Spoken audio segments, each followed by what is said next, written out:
Kevin Grant, Philadelphia, backlit by the city. I wish you guys could see the magnificent city of Philadelphia behind me. But trust me, I am here on an off day between the Rangers opener, a 5-3 loss to Philadelphia, and their second game. And I know some people have questions about a lot of different things, and we're going to get into. There's already a ton of questions in here. Get into that in a second. Let's go through a couple of the disclaimers and whatnot.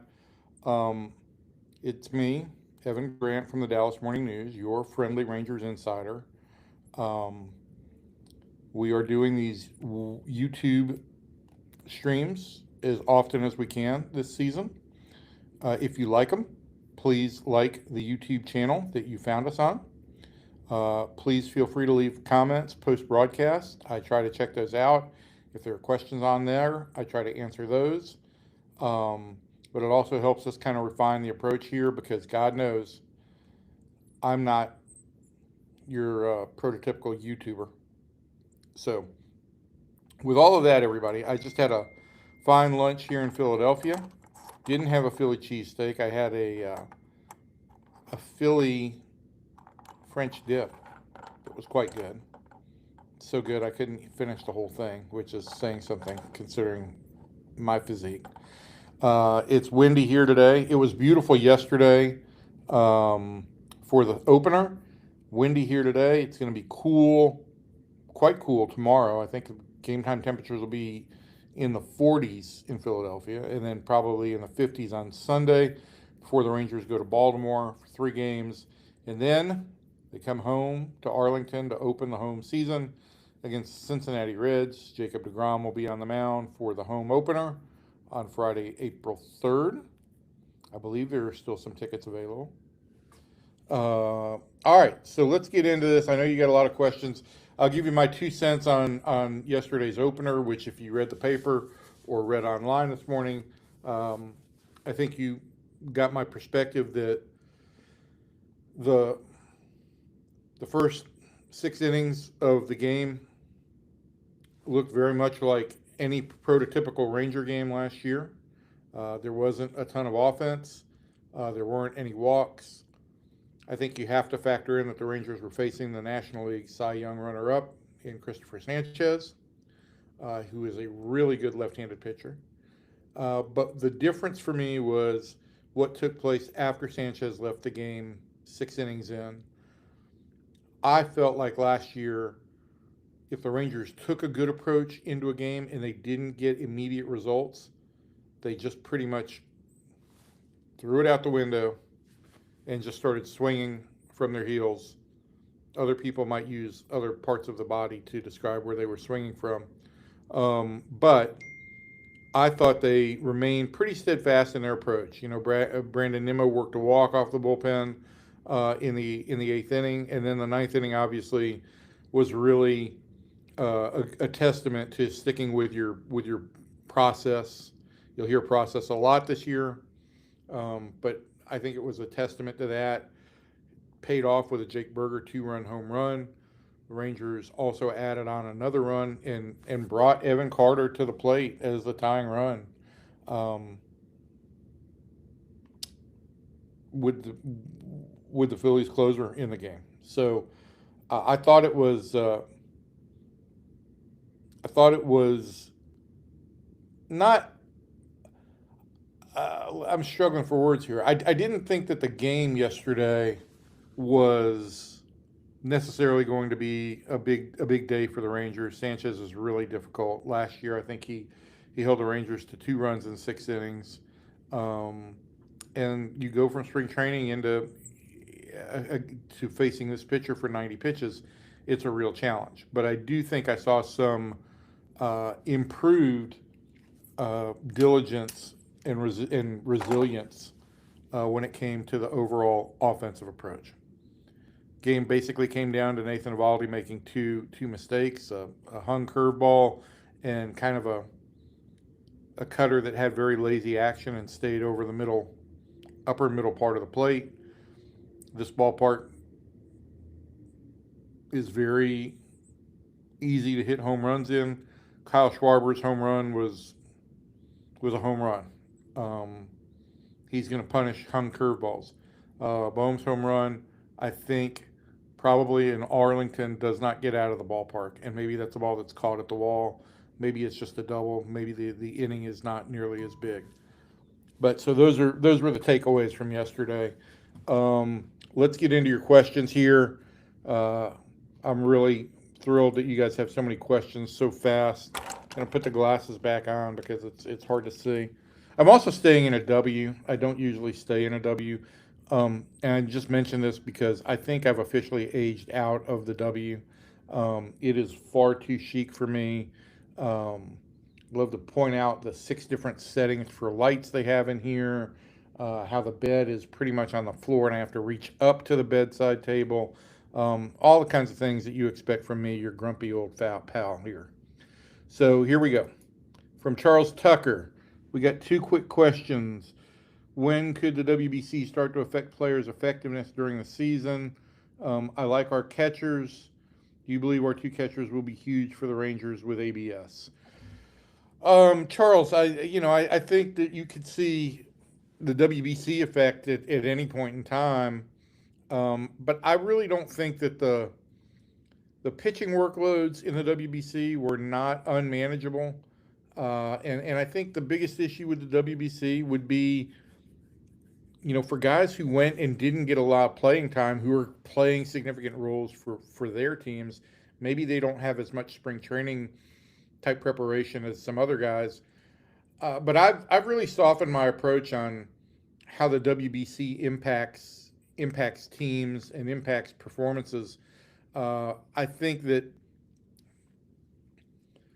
are competitive innings. I think they're valuable to really good pitchers and to young on the upswing hitters. And I don't think there will be a real fatigue issue. That said, I haven't checked all the box scores from yesterday, but I don't think Paul Skeens had a great day, right? Joey, you there? Yeah, he got pulled after 2 outs yesterday against the Mets, which is terrible. Um, and so I'm sure there will be a lot of overreaction there. He gave up 4 hits, walked 2, just didn't have very good command. But I don't think that this is the kind of thing that's going to impact a pitcher's workload. Uh, Most of the injuries that have been WBC, WBC related, were from traumatic issues that happened in the WBC. Edwin Diaz, rupturing his knee, Jose Altuve getting a broken wrist, those kinds of things. I don't think that the workload has really impacted pitchers' effectiveness as the season goes on. The second question, you like the catchers. Do you believe our 2 catchers will be huge for the Rangers with ABS? I went back and I looked at the catching numbers on ABS challenges in spring. Kyle Higashioka was 3 for 3 on his challenges. He's clearly got a really good feel for the strike zone. Danny Jansen was 3 for 5. He also has a good feel for the zone. I think just this may be completely my eye fooling me, but I think Higashioka is a little bit better of a framer, which still will factor in with umpires' calls. And then it's going to be up to the opponent's team if they want to challenge things if the umpire calls a ball that's outside the zone a strike.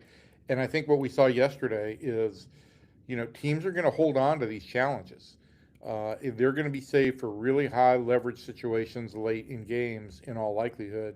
And so I think framing will still matter, despite what the initial reactions were that, hey, now it's not so much about framing, it's all about what a catcher can do for you either in stopping the running game or in offense.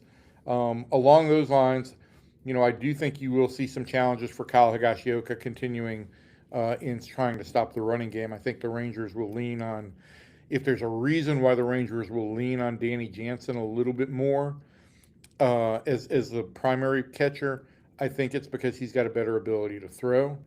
If you look at splitting time, right, there's 5 pitchers in the rotation. Let's look at it this way. You can split up the first 4 however you want. You get to Kumar Rocker, who clearly does have an issue at holding runners, and so you're going to want to pair him with the guy who is better at controlling the running game, and that's going to be Jansen. So I think you will see Danny Jansen paired up with Kumar Rocker the great majority of the time. And that would be about the best I could come up with in trying to determine exactly how the playing time will work behind the plate.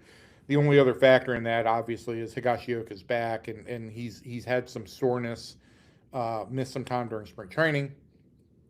He had a history last year of where he was unavailable at times because of the back, because of hamstrings, just the general kind of soreness that goes with being a catcher. So whether it's a 55-45 split or a 60-40 split, I don't know. But I think if my general rule right now is going to be, I expect that 3 out of every 5 will go to Danny Jansen. So it's, out of the gate, kind of a 60-40 type split, 6 out of 10. All right, we've got another Charles. Charles, this is Charlie. Evan, how did Carter Baumler feel about his performance yesterday? I think that the general feeling was, he had some nerves getting onto the mound, first major league game, but he worked out of a jam, worked out of some traffic, and so I think it was a fine first outing. The Rangers tried to make it as low leverage as they possibly could. At that point, it seemed like the game had pretty much been decided when he came in with a 5-0 deficit. But he got the Rangers out of the inning, and as it turned out, they did bring the tying run to the plate in the top of the ninth. So I think it was good to get him out there. That's the first thing when you're talking about the kind of jump that Baumler's making. Remember, he only pitched 7 innings above Class A before making the major leagues. But to get out there on opening day, get some of those nerves out in front of his folks who were here. I think he left 12 tickets for people here in Philly. And to do it with some degree of success, I think that's a win all the way around. Benny, my good friend Benny Bullock. Benny wants to know, what is the latest on Cody Bradford and Cody Freeman? Bradford is supposed to throw another live BP this weekend. I'm not sure if that's in Arizona or if he's going to go down to Sugarland where AAA Round Rock is, but he's going to throw another live BP this weekend, and then I believe the next step would be for him to join Round Rock, or perhaps the first couple of rehab outings could even come with Frisco so he can be closer to home. But I think that is the next step. So he's close. He's on track to be ready the first part of April. As far as Cody Freeman goes, I think there was some residual soreness that had pushed back his start after the missed time due to the stress reaction in his back. So he was about a week or 10 days, I think, later. When we left camp, he still had not started baseball activities, and I think the Rangers had initially hoped that final week is when he would be starting baseball activities. So I'd say he's a further week behind than initially. And look, at this point in time, I think that once he gets back on the field, he's going to have the equivalent of a full spring training.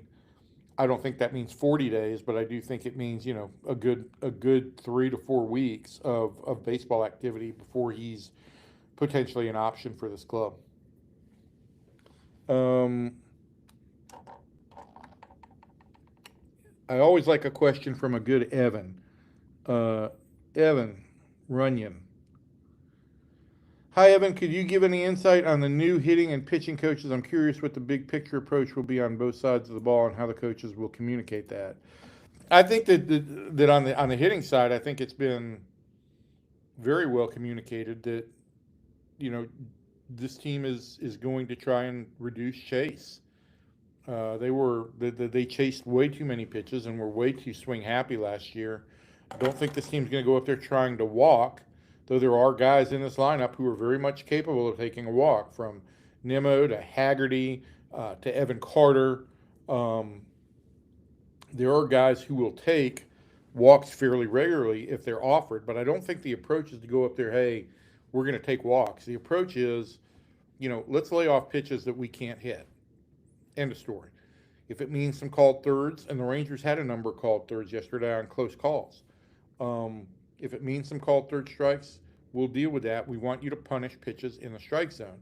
And I think there's no better example than the fact that Jake Berger got a fastball up in the zone in the ninth inning yesterday and absolutely hammered it. Same thing with Andrew McCutchen with his double earlier in the game. They will. The idea is be yourselves, but let's not go outside of ourselves. Let's not hunt too much for a walk, but let's not hunt too much to try and swing. Narrow your focus, narrow your strike zone. You know what your hot zones are. Stay within yourselves. As far as pitching coach Jordan Tees goes, look, he was very well regarded last year, and I think that the best I could say about Jordan on this front right now is this is a guy who grew in the organization with a number of the pitchers who are now contributors. Jack Leiter, Kamar Rocker, Cole Winn, Jake Latz, eventually again Cody Bradford. He knows a number of these pitchers. They all really love the way Jordan communicates. I know there was a lot of love for Mike Maddox here, and Mike was a great pitching coach. I think Mike's greatest asset was getting pitchers to have conviction behind their pitches. I think Jordan has the same approach. I also think he's probably going to be a little bit more collaborative than maybe Mike was. And so the pitching department will be more of a village than a what's the analogy that I'm looking for? More of a village or a commune than it will be a royal province. How about that? Does that work, guys? I do think that it will be. Look, you've got some great assets on that pitching staff. You've got Dave Bush, who was a former big league pitching coach and pitched in the big leagues for a decade. You've got Nathan Eovaldi present, who is a real adjunct type pitching coach with the amount of time and energy he invests in watching and hearing and talking with other pitchers. And I know sometimes we overlook Jacob deGrom in that regard, but Jacob is very much invested in these pitchers, and I think he takes a real lot of pride in the fact that while some guys may not be able to relate to his stuff, I think they can relate to his message, which is, and he said this to me again yesterday, try to hit the mid as many times as you want. We were talking about pitching at Citizens Bank Park, and he had pitched a number of times here with the Mets, and I was asking if he had good experiences or bad experiences here, or what his feeling was of Citizens Bank Park. And again, I got the responses that I would have expected from Jacob, which is, it doesn't bother him. This is the park that he's going to pitch in. He's going to go pitch. And again, it comes down to, for him, eliminating all that noise, focusing on his delivery, focusing on, there's the mitt. I know what pitch I'm going to throw. I know what I'm going to try and do to hit the mitt. And that simple message, we alluded to this in our preview section. I hope you guys had a chance to see our print preview section that ran on Thursday. The stories have run online all week, but it was the print edition on Thursday. A great cover story or great cover art of four of the big guys in the rotation, and along with a story about the Rangers in their pitching era. And I think the presence of deGrom and Eovaldi obviously pays dividends on the field, but I think the way they are invested in paying it forward, I think is also going to pay dividends once they're done with their contracts, once they're no longer Rangers, because I think they will make the guys who are coming behind them better. And I think that those guys hopefully will understand that somebody paid it forward for them, just like Eovaldi and deGrom understood, and that they will try to pay it forward for the next generation of Rangers pitchers. So I think the Rangers pitching-wise are in a really good position for the longer term. Where did we go?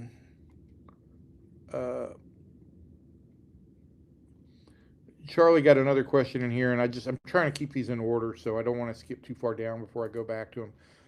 Has Jacob Latz indicated how he feels about not making the starting rotation? If so, can you give us your thoughts on what he has indicated? I talked to Jacob for a few minutes about it yesterday. It was the first time I really got a chance to talk with him since the decision was made. And again, I think Jacob wanted to pitch in the starting rotation, wanted to prove to himself that he could pitch in the starting rotation. I think he is completely comfortable with the idea that he will be used in a valuable role in the bullpen that could include, piggybacking behind a guy like Rocker. It could include closing games on occasion. And he certainly would be the first option right now if the Rangers need a starter. And I look at it this way too. I think with some manipulation, very minimal manipulation of the starting rotation to take advantage of some off days early in the season, you may end up with the fifth spot pitching 6 times as a starter through the first 40 games. Latz, as a reliever, could pitch twice that many times and factor into twice as many games. And, we talked a little bit about that too. And I think the one thing that you would be on the guard for is if Latz felt like he was slighted. And I didn't get any impression from him that he felt slighted by the Rangers' decision. I think he knew going in he was going to have to knock out Kumar Rocker in terms of performance to win that job because the Rangers really liked the way things set up. If they had an adequate fifth starter and they had Latz in the bullpen, they strengthened 2 areas. So I think he understood that. I still think he wanted to uh, win that job. I think it's only natural to have a little bit of disappointment, and even if the first outing when he comes out is a little bit, if you want to say ragged or a little bit rusty, maybe that happens. But I think he's in a good place with all of this. I'm really, as reporters, you do grow fond of some players just because of how dedicated or how much candor they speak to you with, and Jacob falls in that category for me. I do think that this is a kid who's really dedicated to get the most out of himself, and he's an easy kid to root for. Is I guess the best way you would say it. Um, John, is the strike zone box we see on the television broadcast the same as the ABS strike zone? The TV box looks the same for every player, but the ABS zone goes by the height of the player. That's a good question, John. I need to double check on that. The only thing I know about the strike zone box is I believe you're getting it with a little bit more delay this year, and that is basically so in the that no team is seeing it in real time, in case that would uh, impact their decision to challenge it on ABS. There was a 5 or 9 second delay built in on the strike zone box this year. I do know, or I don't want to say I know, but what I was told is what's interesting is that the strike zone box for each player was measured with those guys pretty much just standing up straight. Now that doesn't take into effect any crouch or anything like that. So that may be something that needs to be worked on a little bit as the system goes on. But I have not heard from any player saying that this system is bad, that they don't like the system. I think right now everybody's just trying to figure out when is the right time to use the system, and that is going to take some time. I talked with Skip Schumacher a little bit about that yesterday again, and I was trying to get something funny. The Rangers kind of make a joke that Josh Smith shouldn't use the ABS challenge. He's a little bit emotional, they say, when it comes to pitches that are called strikes. And even Josh kind of laughed at it and said, and admitted the same. He's a little bit too emotional. I should never use it. But I was trying to get Skip to indicate if there were any players that they had really learned anything about, and his focus is not so much on the players, but on when to employ or when to activate the challenges and how to best marshal those. And the general the general feeling is we're not going to use them in selfish situations. Let's try not to use them in selfish situations. Just an 0-0 count to start the inning or something like that. Uh, let's save it for leverage. Well, by leverage, we usually think of later innings. That doesn't necessarily mean that. You could have leverage in the first inning. You could have runners on base, and it could be a 3-2 count, a called third, and that might be a pretty important time to use a challenge. So that's going to be an ongoing process for the Rangers and for every team, really. Okay, so Carson follows that up with a pair of questions about keep the challenge, but when it feels obvious, I don't see that they aren't used. Um, yeah, I think there was a Berger at bat where he took a couple of called strikes yesterday. I may be confusing Berger and Young. Um, that when I looked at the zone, they were probably outside the zone, but they were close. And again, it is a question of how aggressive do you want to be with the challenges and what is the situation. And so I can't I I don't know that either of those that I saw that were obvious. I think there were some calls that players thought were probably outside the zone, but I think they're also, the idea is to be team centric here. And if you're calling for a challenge, there may if it's not the right situation, forget about whether or not you have the call right. The idea is let's save these things for situations when it matters. And I think that's something, as I've already said, that the Rangers front office and the coaching staff, as well as the players, are all trying to navigate through and figure out what makes sense for when they employ these challenges.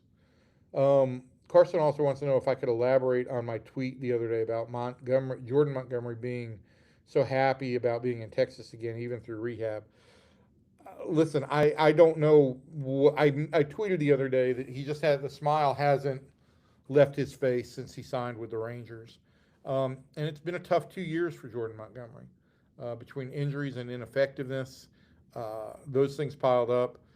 But what I saw from the day he walked back into Rangers camp was a guy who felt comfortable, felt at home. I think Jordan feels like both Evaldi and DeGrom did have an impact on him here, that he had, his greatest success here, obviously, being a World Series and postseason pitching hero, and that he just felt at home with this team. And so it's just been, it was more of a reference that it's just been noticeable to me, when he came over here in July of 23 as kind of a hired gun. I think there was a guy who, felt some pressure to perform initially.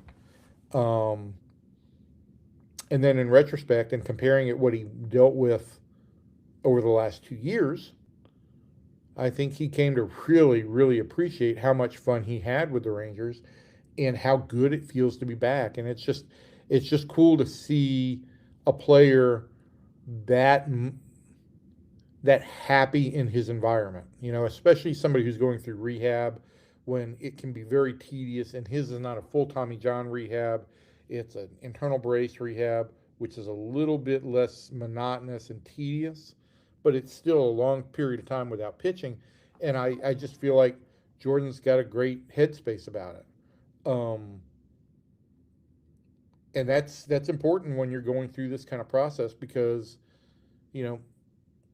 this can get monotonous. And the longer you can have a guy with a good mindset, it just probably makes the whole process go a little bit easier and put him in a better position to come out of it well.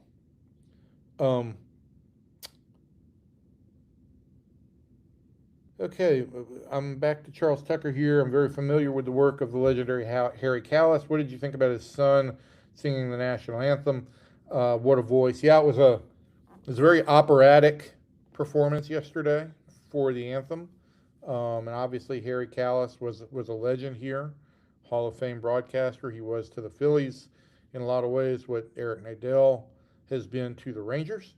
Um, one of his sons, Todd, is a broadcaster, I believe. Todd's with the Astros right now. And his other son, I forgot the son's name from yesterday, but it was a really operatic rendition of the anthem and a booming voice, and it was impressive. I was positioned in the press box to try and get you a good video of the flyover because I think you guys know I love a good flyover. We had a pair of F-16s that flew over, and I just didn't have my camera. I got a new camera with my phone, and I'm getting used to it, and I just didn't have the settings on right, and the two little F-16s looked like dots in the video, so I didn't post the video. I'm sorry. And they weren't as low flying as some of the flyovers that I've experienced are. But still, flyover with the big flag spread across the field, a big national anthem performance. What I found incredibly cool yesterday was the first pitches. The Phillies brought out a bunch of guys who played on the 1976 team, the bicentennial year when Philadelphia hosted the All-Star Game, and Ricky Bottalico, who pitched in 1996 when the Phillies hosted the All-Star Game. This is the semi-quincentennial year, 250th anniversary of our country. The Phillies will host the All-Star Game this year. And so they brought out Mike Schmidt, Larry Boa, Greg Luzinski. I was a big Luzinski fan in the mid-'70s. Probably liked Luzinski more than I liked Schmidt. I think it was more because I liked the name Luzinski and the baby bull. Greg was walking with a cane. I was sorry to see that, but I love when they bring out old ball players to do these first pitches, and you get to walk down memory lane a little bit. So that was cool. Faster G than you. Given Duran's performance on the PH for Smith, if given the scenario again, would Skip do the same thing? I would have rather seen Smith hit in that situation. Okay, let me get to this real quick. I did ask Skip Schumacher about this yesterday. Didn't really have place for it in my game column, but I asked him to walk me through that thought process of he could have sent Josh Smith up there to potentially face Kyle Backus, who had been struggling. Would have been a lefty on lefty matchup. Smith has not been a great lefty on lefty hitter throughout his career. The Rangers also felt that the side-arming lefty, even though Backus had struggled, the side-arming lefty was a challenge for Josh Smith, a bigger than normal challenge for Josh Smith. Their play, they thought, would be you put Duran in with the idea that if the Phillies are going to let Backus have one more hitter, then you get the righty on lefty thing. If they go to Johan Duran, then you still have a more advantageous situation than if Duran faced a lefty. Because Duran, with his sinker that runs away from left-handed pitchers, it's a devastating sinker, but he has reverse splits. So he's better against lefties than he is against righties. I think last year the split was like a 647 OPS against right-handed hitters and a 478 or a 480, something ridiculous against left-handed pitchers, against left-handed hitters. So that was the thinking behind the process, and I think there are folks who can debate whether or not they would have rather had Smith and tried to keep Backus in the game for another hitter, or whether they would have rather had Duran against Duran. Look, anybody facing Johan Duran is not a great mix, and I'm pretty sure that one way or another Duran was going to end up in that game before the last out, especially with his numbers against lefties and Evan Carter due up. So I guess the one thing that I liked about it is that the Rangers did use their whole bench. I get Skip Schumacher's thinking, and I think that's all completely rational. But I also like that the Rangers were able to use their whole bench during that game and send a message that they will use all their players in pursuit of a win. Duran was the last bench player that they had. He had a great finish to spring training. I think this showed some confidence in him that, hey, we believe in you to hit in some big situations, even though it didn't work out. He swung over 2 pitches that ended up out of the strike zone, below the strike zone, but they were nasty, filthy type pitches. And so I think it was a fine at bat. I think it was fine competitiveness. Just didn't work out. But I do like the message that, hey, it's opening day. We played the entire team. We threw everything we had at Philadelphia. So in retrospect, that's my feeling. I don't think that things would have worked out better with Josh Smith in that situation. It looks like this can't be true. Joey, are we at the end of the questions? Are we missing questions? Are we out of questions, people? Have I answered all your questions in a mere 35 minutes? Nobody has any other questions? Ask now, or I'm going to get off this thing and stop yelling at you on a Friday afternoon. You probably got far better things to do. Lord knows I could go out and explore Philadelphia. But I'll just wrap it up here then and say, look, I love talking with you guys about all this. I'm thrilled for your participation. I do think this team is in a better place than it was a year ago. I think if you read my quotes from Jake Berger that were in the column yesterday, in which he did kind of acknowledge that there were a number of times last year where if things didn't go well early for the Rangers, it felt like things deteriorated. And I don't think things deteriorated yesterday. I think, if anything, the Rangers held to their approach all game. And that's the best thing I feel like I could take away from game one. Yeah, it was a loss. Yeah, there wasn't a lot of offense. And yeah, the offense is going to be something that's closely watched. But I do think that the Rangers had a solid approach, and that it was, it did pay some dividends in the ninth. I've got one more in here very quick. Any info on these supposed City Connect leaks? Nobody has told me that our story was grossly inaccurate, that showed some pictures of some City Connects, apparently that were at least on the floor of a retailer. If you follow everything on social media, apparently these jerseys were on the floor of some retailer in town for a few minutes. Somebody snapped a picture, obviously, because the first thing we have to do, snap a picture. And it went online and, was taken down. The jerseys in question, we haven't seen the hats yet. The jerseys in question are kind of a Mayan red, a deep red, with Tejas across the front in block lettering. And the embroidery on the sleeve, or the pattern on the sleeve, is kind of Mayan Aztec reminiscent. I don't know what to think. I think the Rangers are more challenged than other teams when it comes to the City Connect thing, because they can't lean into Dallas and can't lean into Fort Worth. And so it's either, the area in general or Texas. And so that presents some challenges. And the first iteration of the City Connects, was built around an animal that they created, the Peagle. And it's a fun story and all of that, but, it was a stretch.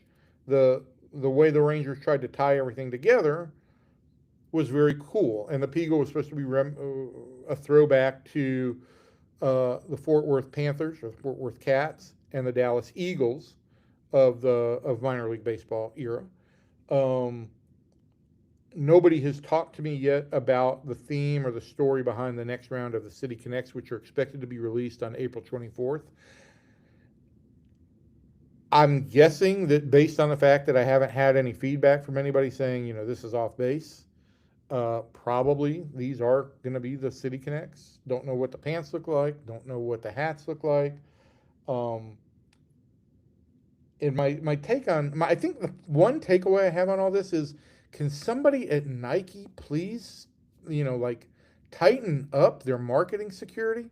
Because every year, every team's City Connects leak before they're supposed to be released. And I don't get it. But I guess they send these boxes out to retail destinations, and the first thing that a kid is going to do when he sees these new jerseys is snap a picture and post it online. And so that's what you have, is you have some City Connects that appear to be online, that we don't have a story about, that, people who may be interested have to just kind of sit on their hands, and people who don't like it have 3 weeks to kind of carp about it. So I don't know. I mean, I like the idea of the City Connects initially, but I think the way Nike has rolled them out and the issues that they've had with them, and maybe some of the stretches that they've had to take to come up with these quote unquote connections, I'm not sure. I'm concerned about you, the consumer, and I don't want you to have to go spend more money on something else that's just contrived. Okay, that's me, your consumer watchdog. You have enough jerseys. Hopefully you have the white, hopefully you have the blue, hopefully you have an old red, and hopefully you have a baby blue. You don't need to go get a City Connect that's in a Mayan red that says Tejas across the front, unless you want one. And if you want one, go ahead. You have my blessing. So with that, everybody, I'm out of here. Gonna go have some Philly food tonight. We'll be back at the ballpark tomorrow. We'll be bundled up. Remember, you can always follow us at dallasnews.com. You can follow me on the X at Evan_P_Grant. I'm on the same exact handle on Instagram. And though I've been a little bit dormant the last couple of weeks on Blue Sky, same thing there. So please follow along. Please follow Sean McFarland, my teammate on the Rangers coverage. And we hope to see you on these chats all year. And hope to have lots of interesting Ranger stuff to report. Let me say one other thing before we leave. Sorry, I want to tease. It's up right now. 2 podcasts this week. The Sports Day Insider podcast is a full Rangers roundtable with me, Sean McFarland, and Kevin Sherrington. And the Rangers podcast this week is John Blake and I broke down some of the final roster decisions that were made. We had an interview with Robinson Trinos, a great gentleman. And also the former Ranger who was the bench coach for Venezuela in the WBC. And to hear Robbie just talk about the emotions of that and what it meant to him and to Venezuela were really great. And then John wrapped up with some more tales of opening day from the past. So next week we're hoping to have the losing bench coach from the WBC, Michael Young, as our guest. And that will be up late next week. But go check out those 2 podcasts on the Morning News' website and subscribe to them if you want. And with that, I'm out of here, everybody. See you later. I don't know what I'm doing with my hands. I don't know if I want to wave. I don't know if I want to give you a fist bump. I don't know if I want to give you a thumbs up. Joey, you can come up with something better for me to do at the end of these things. Can you not?